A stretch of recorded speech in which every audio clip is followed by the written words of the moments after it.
Good story to tell, you want to tell me your life story, whatever, send me an email, and yeah, we can hook it up. And then I would sort of interview people over the computer, like a podcast kind of deal. But then I would sort of edit it, put like a music underneath, and then I'd write them a song. And I made 12 of these at some point, last couple of years. It's called A Life in Song. You can hear it if you want. It's a real thing.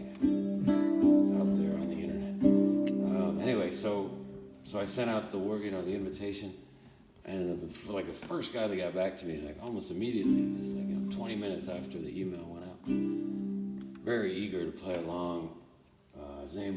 Guy by the name of Dan. And Dan was like in his mid-50s, and he was living in San Diego, and just like a real kind of party dude, freewheeling sort of guy, no wife or kids.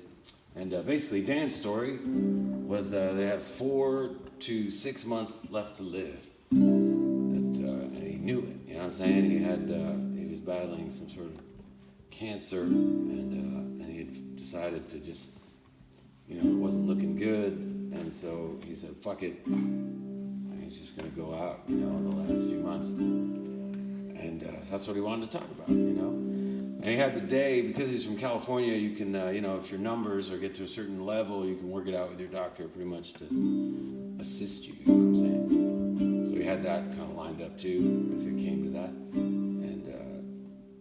And we were talking about that, he had the day all curated. He knew who he wanted there, he wanted his dog with him, he had like a playlist all worked out. And anyway, and then, so he sold everything he had. His house, his car, all the money he had, and he bought this like luxury RV, and he was parked in southern Utah, somewhere in the desert there, and he was hanging out near an animal rescue, like desert shelter. So he was hanging out with rescue animals during the day and waiting to die, And then at night, he said every night, man, he just like fucking gets wasted, and smokes a bunch of weed and anyway, the point of it all was that you'd think he'd be, sort of down in the dumps, but it was the exact opposite. He was just so he was almost giddy, he was so like free and just full of life. And he said, "I've never been more inspired, I'm finishing my novel, and I've been writing songs, I've always wanted to write songs."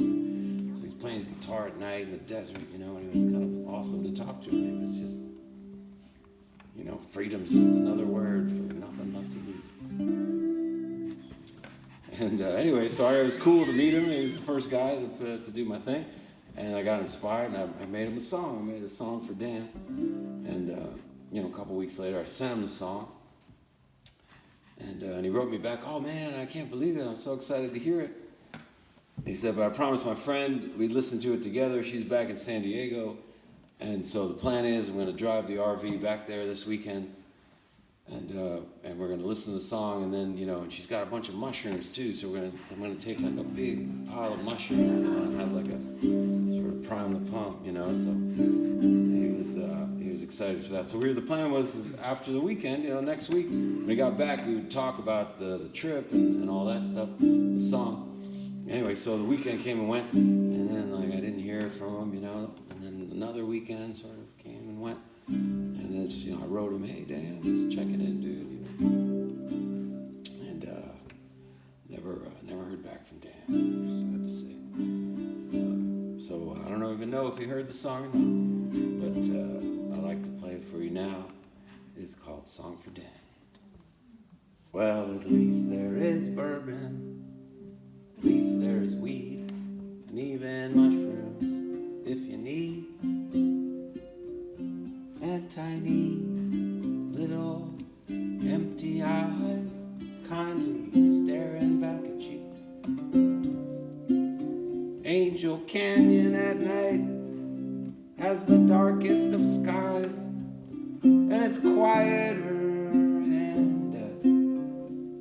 Seemed as good a place as any for drawing your last breath. 'Cause you can't run hide when it's your own body's time to die. As you well know, it's painfully clear. So may some sweet old song be the last thing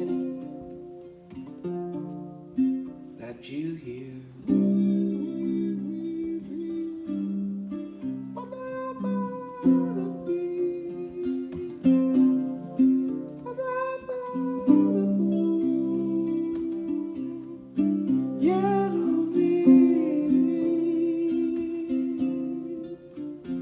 And Dan, well, there are some who have died and come back with many a crazy tale to tell.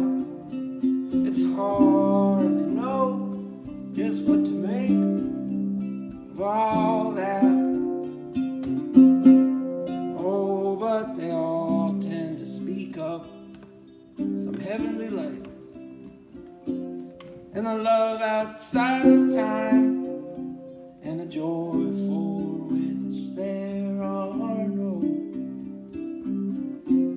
earthly words. 'Cause you can't run and you can't hide when it's your own body's time to die. As you well know, it's pain.